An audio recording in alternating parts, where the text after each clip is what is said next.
तूने मुझे मदद के लिए बुलाया, मैं आ गया। अब बता कौन है वो? वही जो आपके सामने खड़ा है इरफान भाई। तू कहीं देखा देखा सा लगता है, पर अब किसी और को नहीं दिखेगा। तू गुजरात शहर में रहकर मुझे नहीं जानता क्या? हाँ, तुझे भी जानता हूँ और समझ सकता हूँ। ये तू नहीं, तेरी जवानी का खून उबाल मार रहा है। अब आपकी डायलॉग बाजी खत्म हो गई हो तो आगे क्या करना है वो बता दीजिए प्लीज। मुझे आप लोग के सामने बीन बजाने के अलावा और भी काम है। नक्श इससे आगे कुछ बोलता उसके पहले इरफान भाई का चाकू नक्श की गर्दन पर आ गया। नक्श के गर्दन पर इरफान भाई ने चाकू रखा था और वहाँ खड़े इरफान भाई के आदमी सिर्फ उनके इशारे का इंतजार कर रहे थे कि कब नक्श की हड्डियां तोड़ने का मौका मिले। तभी नक्श ने इरफान भाई से कुछ ऐसा कहा जिससे इरफान भाई सदमे में आ गए। इरफान भाई, किसी जमाने में आपको सुल्तान के नाम से जाना जाता था। उस सुल्तान को किसी ने मुंबई शहर से भागने के लिए मजबूर कर दिया था। क्या आप जानते हैं वो इंसान कौन था? ये सब बातें तुझे कैसे पता? खैर, अब कोई फर्क नहीं पड़ता क्योंकि तू बस 2 पल का मेहमान है। तो इस 2 पल के मेहमान की आखिरी इच्छा समझकर एक काम करो। याद करो कि मुंबई में कार्तिक नाम के लड़के से जब पंगा लिया था तब किसी ने तुम्हारी बैंड बजाई थी। सोचो सुल्तान, सोचो। ये मुझसे क्या हो गया? ओह माय गॉड, इरफान भाई इस कचरे के आगे झुक कैसे रहे हैं? और ये सुल्तान आखिर है कौन? क्या इरफान भाई ये सुल्तान तो नहीं? माफ करना मालिक, मुझे पता नहीं था आपके बारे में। मुझसे गलती हो गई। मालिक? ये नक्श को मालिक क्यों बोल रहा है? इरफान भाई, ये आप क्या कर रहे हो? आप इस लड़के की हड्डी पसली एक क्यों नहीं कर रहे? जब मैम्बो अंकल को इरफान भाई से जवाब नहीं मिला तो वो गुस्से से तिलमिला उठा। वो नक्श को एक जोर का घूसा मारने के लिए जैसे ही उसके पास तेजी से बढ़ने लगा, इरफान भाई ने मैम्बो अंकल को जोर की लात मारी जिससे वो जमीन पर धूल चाटने लगा। इरफान भाई इतने गुस्से में था कि उसने मैम्बो अंकल को उठाया और उसे जबरदस्त तमाचे मारने लगा। तू हमेशा दूसरों को नीचा दिखाने से पहले नहीं सोचता। तेरी वजह से आज मैं मरते मरते बचा। अब मैं तुझे जिंदा नहीं छोड़ूंगा। इरफान भाई, मुझसे कोई गलती हो गई क्या? ये मत भूलो कि जब आपके साथ कोई नहीं था तब मैं आपके साथ खड़ा था। इतनी जल्दी भूल गए वो दिन जब मैंने आपको मुंबई से यहाँ आने के लिए मदद की थी? तुझे लगता है कि तू जो भी करता है सही करता है? आज तेरे साथ मैं एक सही काम करता हूँ, रुक।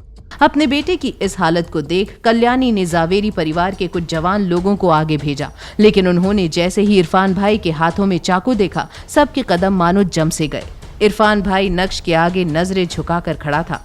मालिक, मुझे माफ कर दीजिए। मैं बेवकूफ था जो मैम्बो की बातों में आ गया। जो कुछ भी हुआ उसे भुला दीजिए और मुझे जाने दीजिए। मैं ठीक है, कोई बात नहीं। और इतने में नक्श को कॉल आया। जैसे ही नक्श ने मोबाइल स्क्रीन की तरफ देखा तो वो थोड़ा सहम सा गया और वहाँ से बिना कुछ बोले निकल गया। आज तो बाल बाल बच गया। अरे रुको, बस हो गया। लेकिन इरफान भाई, क्यों? तूने ऐसा क्यों किया? तू कितना बड़ा इडियट है मैम्बो। इतना सब कुछ होने के बाद भी तुझे समझ नहीं आया कि नक्श कोई छोटा मोटा आदमी नहीं है। और मैं आज बोलूंगा और आखिरी बार बोलूंगा, आज के बाद मेरे नाम का गलत इस्तेमाल मत करना।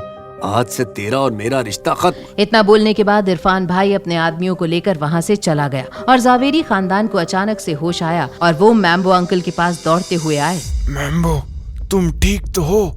ज्यादा तो नहीं लगी? मामू, ओ मामू, ठीक तो हो ना? ज्यादा तो नहीं मारा? पैग लेकर आऊं क्या? जब मैं मार खा रहा था तब तुम बुद्ध बन के खड़े थे। अब बड़ी फिक्र हो रही है मेरी। मुझे ठीक होने दो, एक एक को देख लूंगा। नहीं मामू, हमने पूरी कोशिश की आपको बचाने की। चुप! गाड़ी निकालो, हम सीधा घर जाएंगे और सारे गेस्ट को भी लेके चलो। मैं इस तरह अपने लोगों को घर नहीं भेज सकता। मैम्बो का आदेश सुन सब गाड़ी में बैठ गए और जावेरी मैंशन की ओर निकल गए। जैसे ही सब मैंशन पर पहुंचे, वहां 6 लग्जूरियस कार्स खड़ी थी। दूसरी कार की फ्रंट सीट पर एक खास शख्स बाहर आया। क्या बात है, कल्याणी देवी की वाकई में बहुत इज्जत है। मिस्टर पटेल पर्सनली यहाँ आए हैं। मिस्टर पटेल के क्या कहने? उन्हें अगर हम जैसे लोग दूर से ही देख लें तो ये हमारी ही किस्मत है। वेलकम मिस्टर पटेल, आप हमारे घर आए, ये हमारी खुशकिस्मती है। जी, ऐसा बोलकर मुझे शर्मिंदा मत कीजिए। अच्छा, क्या नक्श यहाँ पर है? नक्श तो यहाँ पर नहीं है। ओह ठीक है, अगर नक्श यहाँ पर नहीं है तो मैं आप लोगों को ज्यादा डिस्टर्ब नहीं करूंगा। मुझे याद है आज आपका जन्मदिन है। मैंने आपके लिए एक छोटा सा गिफ्ट तैयार किया है। Please accept my gift. अरे पर इसकी क्या जरूरत थी? अच्छा कल्याणी जी, अब मुझे चलना चाहिए। कार्तिक के आदमियों ने टेबल पर एक ब्लैक बॉक्स गिफ्ट के तौर पर रख दिया और वो सब जावेरी मैंशन से चले गए।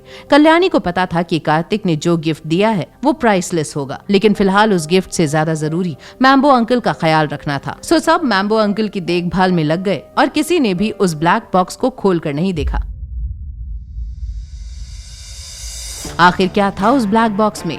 नक्श को किसका फोन आया जिससे वो फौरन पार्टी से निकल गया? और क्या मैम्बो अंकल अपनी इस बेइज्जती को यूं ही भुला देगा या फिर चलेगा कोई नई चाल?